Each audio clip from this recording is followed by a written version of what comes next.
ఇప్పుడు చర్చ జరగాల్సింది నీ 100 రోజుల పాలన మీద చర్చ జరగాలి. నువ్వు ప్రజలకు ఇచ్చిన హామీల అమలు మీద చర్చ జరగాలి. నిన్న ఎస్సీ హాస్టల్లో కలుషిత ఆహారం తిని ఈరోజు ఒక విద్యార్థి చనిపోయింది.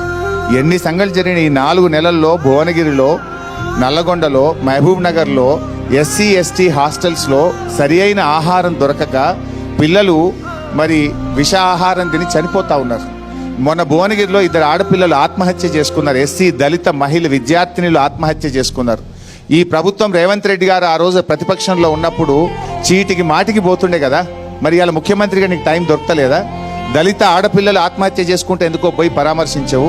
నిన్న కలుషిత ఆహారం తిని గాంధీలో విద్యార్థి చనిపోతే అర్జెంటుగా పోలీసులు పోయి ప్యాక్ చేసి తల్లిదండ్రులను బెదిరించి మేము హాస్పిటల్కి మేము ప్రతిపక్షం వాళ్ళు పోతామంటే మాకు అవకాశం ఇవ్వకుండా శవాన్ని ఊరుకు పంపిస్తావు. మీరు ఆ రోజు ఏమన్నారండి? ప్రజాపాలన, ప్రతిరోజు ముఖ్యమంత్రి ప్రజల్ని కలుస్తాడు అన్నాడు. ఒకటేనాడు కలిసినాడు. ఎడవా నీ ప్రజాపాలన?